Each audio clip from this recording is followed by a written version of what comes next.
10 years. Sort of after my parents passed away, she started opening up the vault. But was married to Al. Al moved to the United States, and died there in 1932, leaving her with 4 small children. So what's Mary going to do?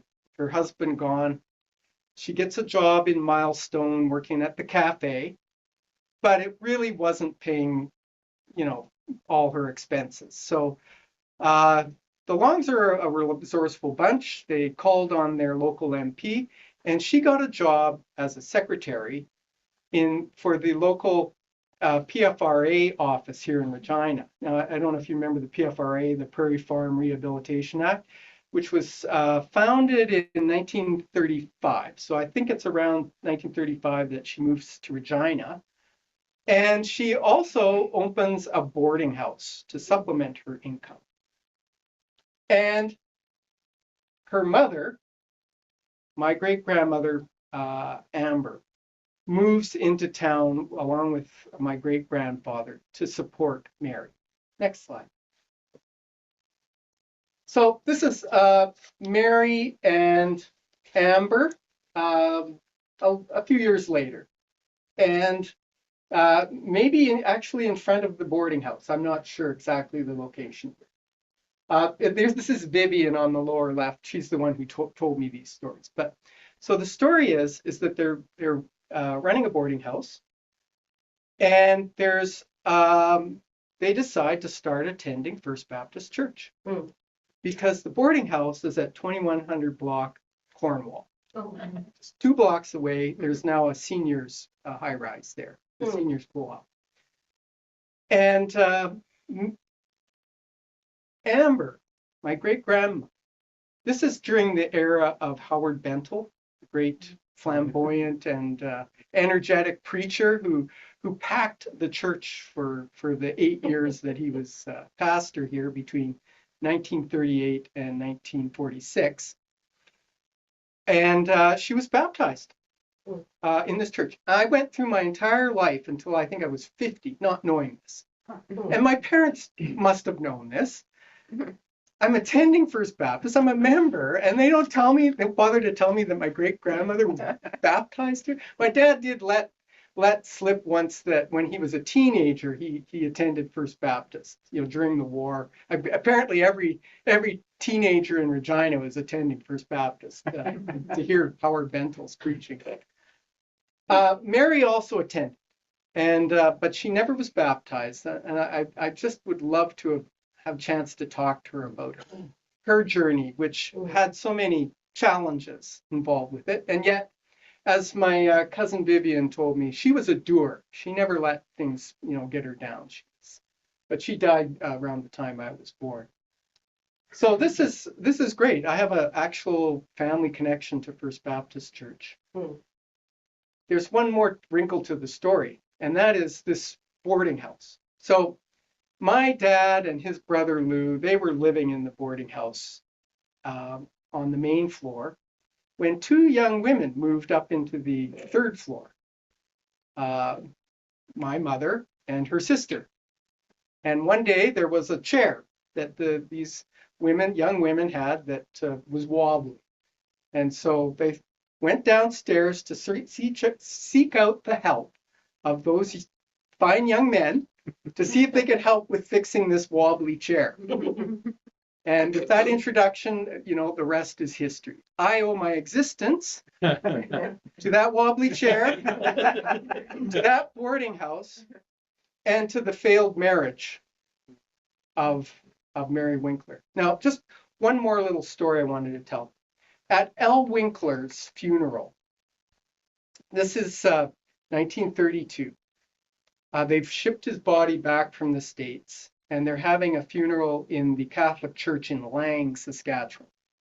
And Vivian told me that at that funeral,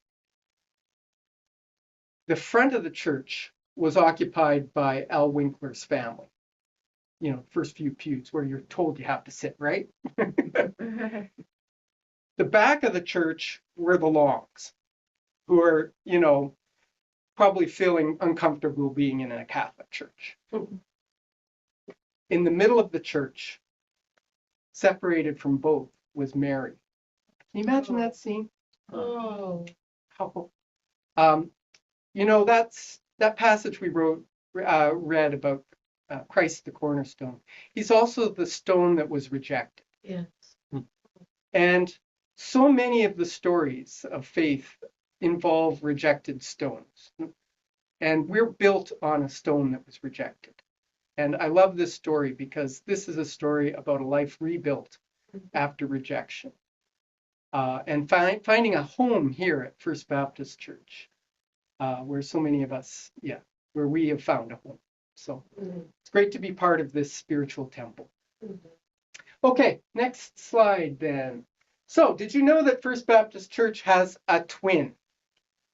Some of you got a little sneak peek of this. I stole my thunder, but anyway, next slide. So we're doing a family album. You've got so this is City Temple, First Baptist Church, Sioux Falls, South Dakota. Does it look familiar? That looks that's weirdly disconcerting. It really is. Now, if you've read the church history, which was published at the time of the renovations, you'll know that there was a church in Sioux Falls that this church was modeled on. As the story went, in 1910, a building committee was struck. And shortly after that, their attention was drawn to this church. And they said, you should check it out. So they wrote to the pastor. He sent a detailed description. They liked it, what they heard. The pastor sent them the blueprints. They liked what they saw. And then they decided to go down and check it out for themselves. So in December 1910, a delegation of three members of the building committee went down to Sioux Falls, South Dakota, met with the pastor, met with the architect, and got a thorough tour, attended a service, and were thoroughly enchanted with this building.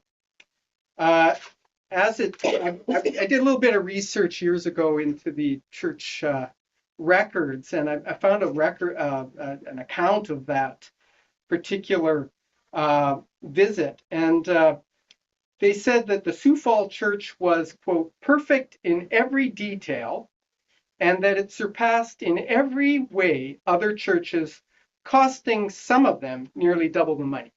So, a good church and an economical church. They concluded that the aim of the construction of First Baptist Regina was, quote, to avoid the usual large expenditures of funds on towers and spires. Now, of course, that's a veiled reference to the Metropolitan and Knox churches across the street. Because there was two of them, we only have Knox, but there was also the Methodist Church, which was destroyed during the Presbyterian. cyclone. I think that was the Methodist Church. And I think that. Oh, right. Sorry, I got the two mixed up. Yeah. That's where South Power is now. Part of South Power's building. Yeah. Sorry. So, yeah, Sorry. that's right.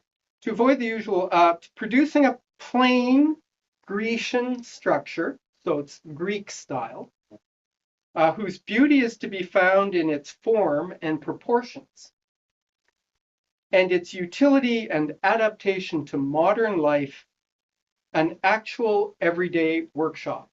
A very interesting description of this building.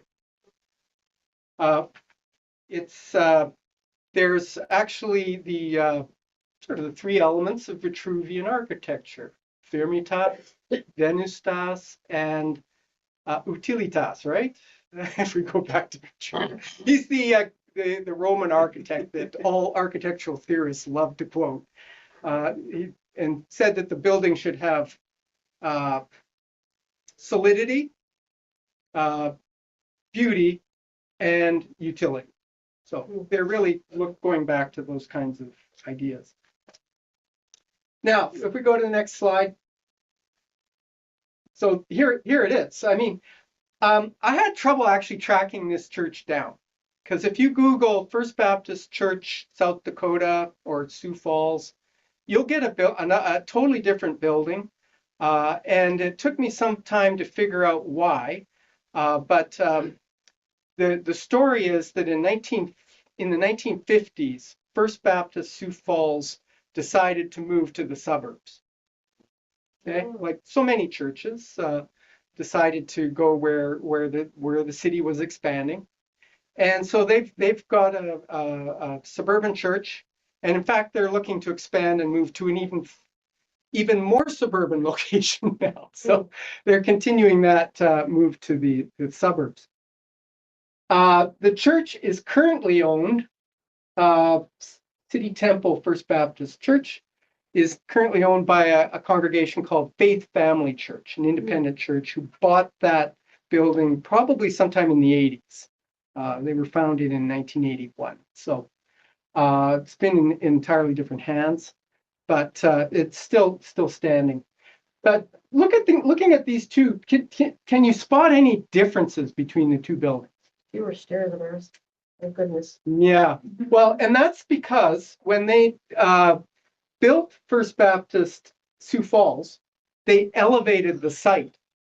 They actually built it up to make it more temple-like, Oh. sitting on a like a Oh, somebody or yeah yeah elevated and with more stairs to give it a grander kind of approach. Now, in terms of accessibility needs, that's maybe not the best thing.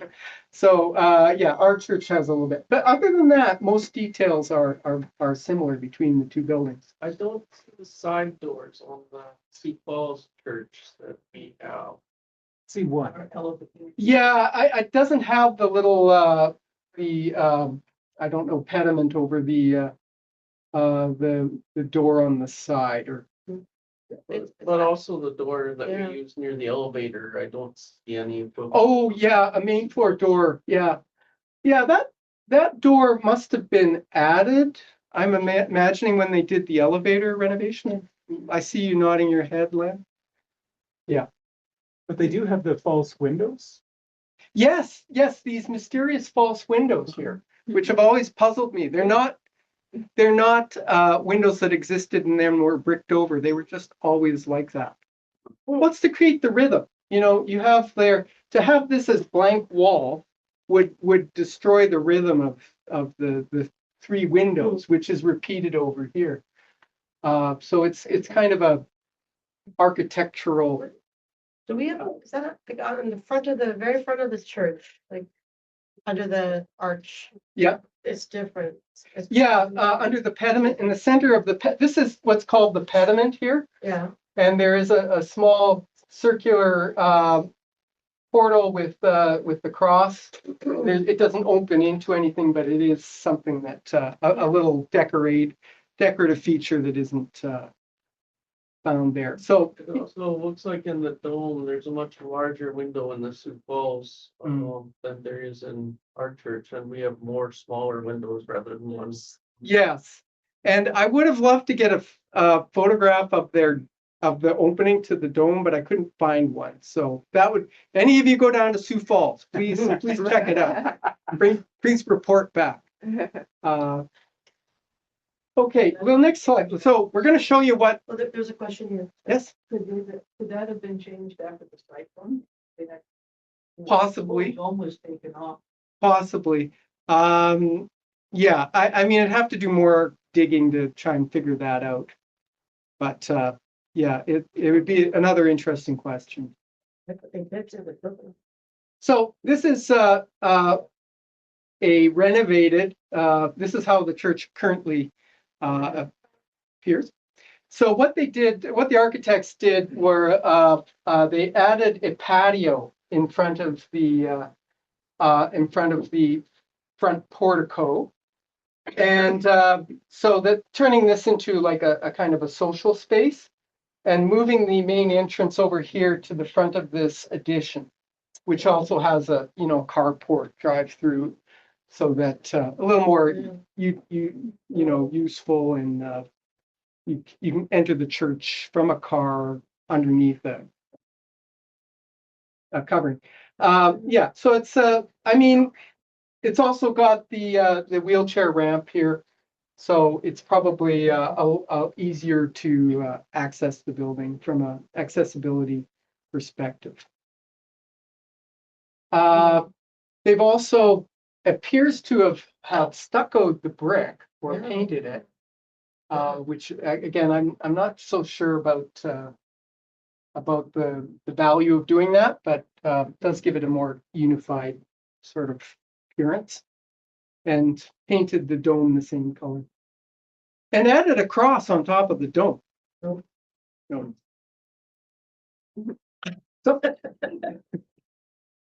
Well, there's disapproval. okay. Anyway, they're an independent church. They can do what they I guess what they want. Next slide. This is the interior. Oh. Ah, yes.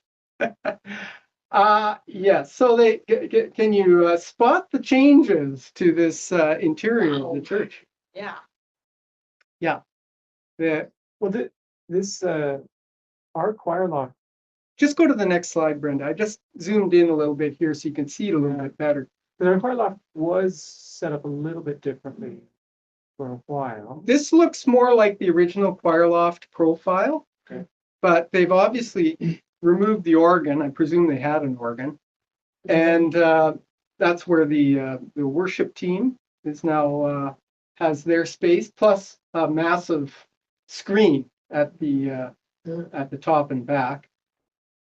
We also have the ceiling painted black, and John was just telling me about the beautiful acoustics of our sanctuary, and the suggestion that the seats be padded when we did the renovations, and how that would have destroyed the acoustics.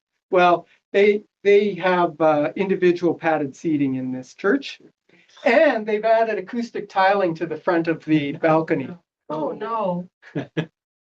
which is great for if you've got a rock band in there. Why? Well, because they've got a rock band in there.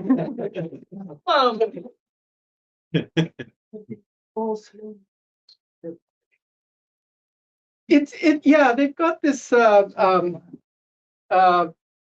I'm not sure the exact architectural terminology for this, like a coin, I think it's called, you've got this arch comes to an angle in the corner and goes up, but like I'm just dying to know what went on up here. Yeah. It's like in Star Trek where they have like the alternate, like there's Kirk in the it's like twisted. It's like weird. Sorry. Yeah, well, no, it's exactly what I was thinking. It's like You were this is thinking like Star Trek? no, well, no, Alternate universe. yeah, like Okay, okay. alternate universe. I mean, really, in this church and in First Baptist that moved to the suburbs, we've got the alternate universes for this congregation. We could have moved to the suburbs. We could have built onto the building. Of course, we sold the lot next to us, which prevented that. But we did another building not attached. That's A youth There's center. no a youth attic. center. Yeah, there's no attic in that building. Yeah, It looks like it goes straight up to the dome. yeah, it does. It does. You think, And then it's open over the dome? I don't know. This is again some questions I wasn't able to get to in Those my Christmas research. trees are really weird. They have a different aesthetic in every door. Yeah, yeah. So it's but this is like reflective of developments in church worship, and what's perceived as going to be appealing to a contemporary congregation, and so it's functional for what they want it to do, but at the cost of some of the historic elements of the congregation. But you have to remember that at one point, First Baptist also had acoustic tile suspended acoustic tile ceiling Yes, in the yes, sanctuary. yeah, Well, thank goodness somebody came to their senses. yeah. No, I remember when I started attending. Yeah, it was big big flat ceiling, but that was, I guess, because of the deflection or sagging of the roof above it. I'm not sure what the reason was. Yeah. That was done in the 1950 or 54. Yeah. There is a photograph somewhere in the church here, fundraisers they held to raise funds to. Oh, yeah. To do that? Oh, Oh, Yeah. Anyway, glad that we have the ceiling back yeah, and the dome, Ah. and glad it's not painted black. yeah. Okay, well, anyway, let's just go keep along with our tour. So I just I couldn't resist doing a little bit of architectural art history, just to give a context to this building, which is Greek style. So, like, yes. Well, I was gonna say, isn't the United Church on 13th Avenue by Westminster? Yes, and we'll be coming to that church. Oh, yeah. Yeah, but that's a very good point, because it's very similar in type, in design and general floor plan. And the inside is pretty strong, too. Yeah. Where's Kim first? Yeah, well, we'll get to that question. Yes. Next slide. We're going to go through these really quickly, so keep your finger on the button there, Brenda. This is the Parthenon. This is where we get the basic language of Greek architecture, with the column and the pediment, and a portico in front of the main part of the building. Next slide. The architectural orders: Doric, Ionic, Corinthian. Without looking at your phones, which one is our column out in front? Ionic. Ionic, right. Which is the nice compromise between the over slender and fussy Corinthian and the O2 plain Jane Doric column. They all have their beauty, but I like the Ionic, just personal preference. This is the evolution of Greek architecture being adapted for other purposes. So in Rome, we have the Pantheon. And what have they done to the Greek temple? They've added a big domed space behind it. So if we just go into the next, that's the interior of the Pantheon. And this is an interesting fact. Greek temples were not, the ordinary people never went inside. It's only for the priests. But Rome's great innovation was to create interior spaces that everybody could come into. And the use of concrete allowed them to do things like build these big dome spaces with coffered ceilings, and that were lit by an actual hole in the roof. Yeah. So that's the origin of our little oculus at the top of our cupola. And then we go into actual church architecture with Santa Costanza, built by to honor the daughter of Emperor Constantine, first who converted to Christianity. Next, it's a building that Brenda and I visited a few years ago. Extraordinary building. I'll be talking a little bit more about it 2 weeks. But more innovations, the columns and arches. Next is the kind of the basilica form, which we have here, going out inside. And here we have like the kind of basic plan of the Western Church, a long rectangular space with a new feature, an apse, a semicircular space at the end, which is where the altar would go, where the mass is performed. Next slide. 1,000 years later, we have architects looking back at Greco-Roman architecture. Here we have St. Peter's in Rome with the great dome of Michelangelo. And after this church, nobody thought about the Pantheon anymore. They all wanted to, it was Michelangelo's dome that was the cat's meow. So next, and there's the interior of St. Peter's, all intended to impress. and create a sense of awe and reinforce the power of the church. Next. Now, where I find this story gets really interesting is when these forms get translated into Protestant architecture. So here we are in London, St. Martin's in the Fields, beautiful church in downtown London. It's got a great crypt where you can have lunch. Seriously, their restaurant is called The Crypt. It's in the crypt, and It's warm and affordable. it's warm and affordable. To go there. If you're in downtown London, you need a quick meal. That's the place to go. But you'll see the pediment, the columns, the large portico, all the elements of Greek and Roman architecture repeated here. But now it's neoclassical because it's looking back and thinking about this form of architecture anew. And next, this is the interior, and we're getting closer to what the kind of churches we're familiar with. Notice the introduction of the galleries. This is a Protestant innovation, pioneered in Germany in Lutheran churches, which had sometimes as many as 5 galleries in their churches.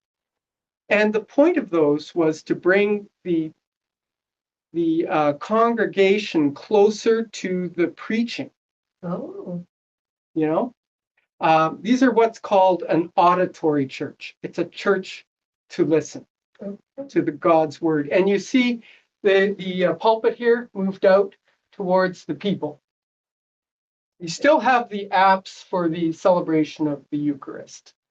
There's some resemblance to a theatrical space. Yeah, and we're gonna get to that too. That's a good point. Next, we have this. This is First Baptist Church in America in Providence, Rhode Island, which is the First Baptist Church in America. 1774, and the architect loved St. Martin's in the Fields so much that he replicated one of the plans for its spire. This isn't the one that was built, but it's one of the 3 plans which the architect Gibbs designed. And we see a much smaller little pediment and columns, a little pediment up here. So still using the language of neoclassical architecture. Next. And the interior, very similar to St. Martin's, with but you'll notice something that's no longer present. There's no apse. There's no, you've got a wall that just finishes here and a much more prominent pulpit for preaching. Doors.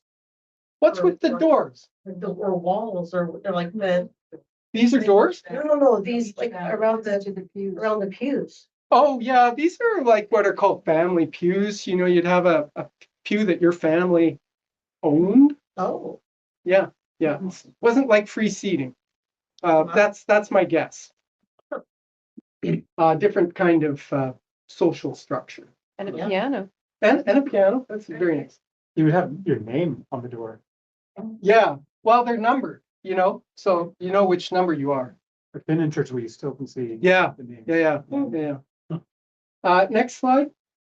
And so this is now we're looking at true Greek revival, which is the kind of world of this building. We're mid-century here in New York, in Mariners Temple Baptist Church, an outreach church in the sort of where the sailors used to live.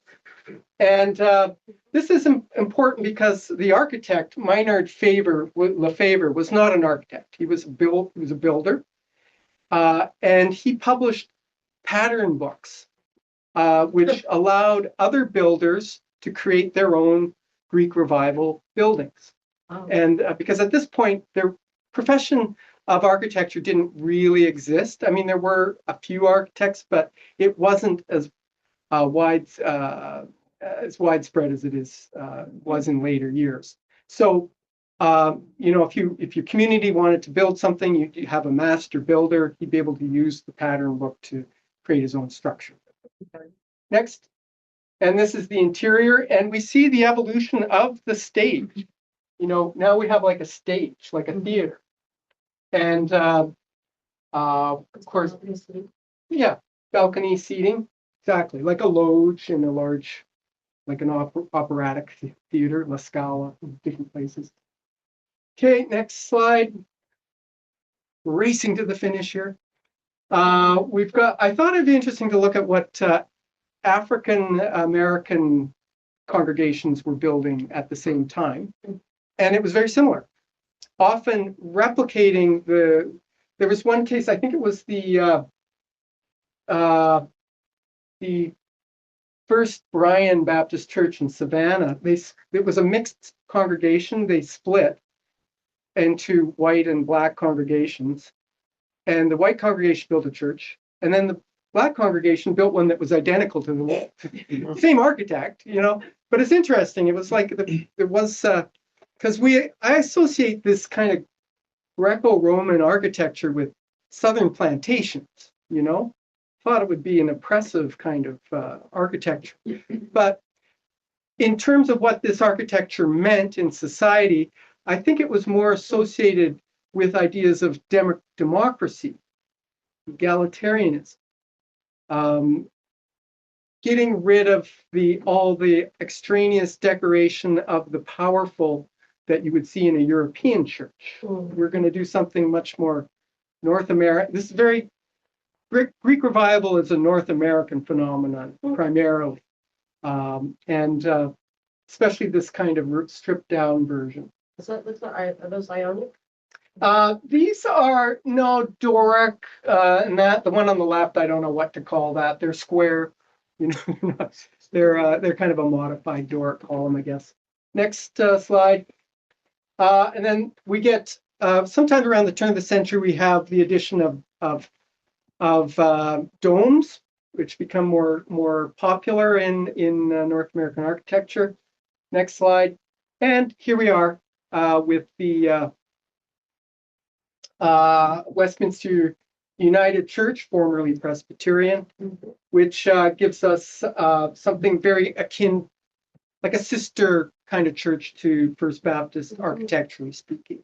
But we have the Corinthian columns, a much more decorated cornice here, and a larger, wider pediment at the top with rounded, arched stained glass. So a more elaborate version of what we have. And if we go to the next slide, Did they take you see the interior. Did they take inspiration from what First Baptist did? Well, they were built the year after First Baptist, so it's possible, but it's a different architect. It's a local architect who made his own interpretation of this. It's a very distinctive church in terms of its plan. It didn't follow like he took a basic plan and made his own kind of statement. It does sound like what you're saying, that these architectural ideas were fairly widespread. Yes. This was something that a lot of churches were doing. But I mean, you got these large arched windows. This is what's called like the Beaux-Arts style of architecture, which uses the language of classical architecture. But as you can see, there is a different interior. You've got a bit of that coin structure in the corner, and it makes me wonder if they've also done something to their ceiling. But one of the things that you mentioned when they started looking at the Protestant innovation of the balconies, this is where they're bringing us closer to the preaching. This church has very distinctively done that in terms of where the preacher, and I mean that's the stage is very like the theater school has used this space a lot. Yeah, because it is right almost at level. It's like 2 steps to yeah, go up to where and then then there's the choir area, but you're very physically close to where the preaching is happening. yeah. And I mean, Presbyterian tradition is very much centered on the words. Yes, right. And kind of and of being like one with like one. right. Yeah, I mean, the sense of church hierarchy is very different than the Yes. Church of England. Yes. So we'll just I see we're at our time here. just throw three quick slides, just to show the wider architectural environment, the Beaux-Arts style of Saskatchewan legislature, a beautiful building by Edward and William Sutherland Maxwell. Next slide. The land titles, which is just, right next to us that way.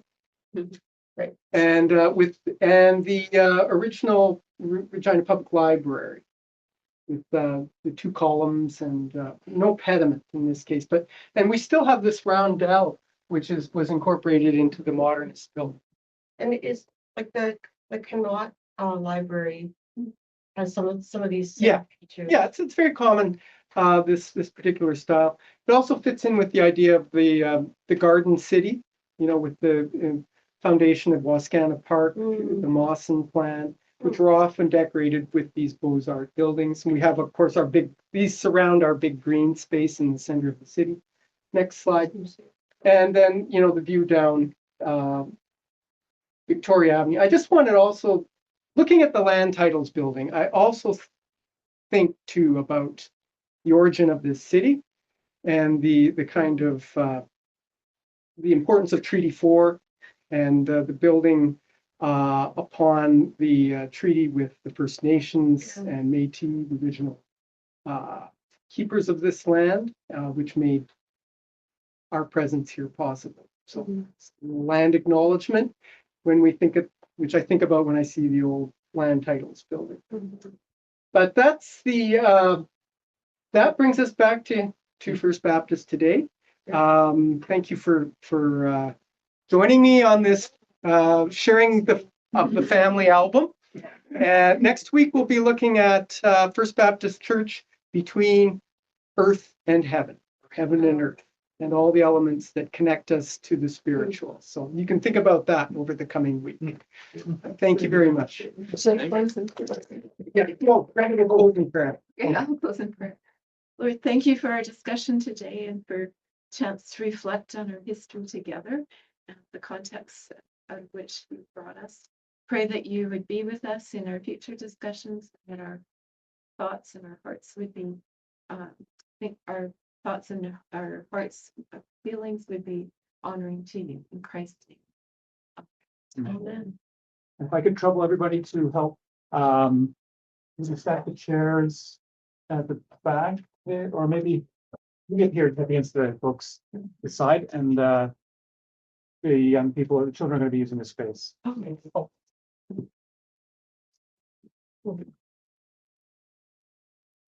The Baptist Church, what's the name of the, gosh, I'm forgetting all the names. Yeah, the play, French play with the man with the long nose. Cyrano de Bergerac. So we went to Bergerac, and they have a First Baptist Church in Bergerac.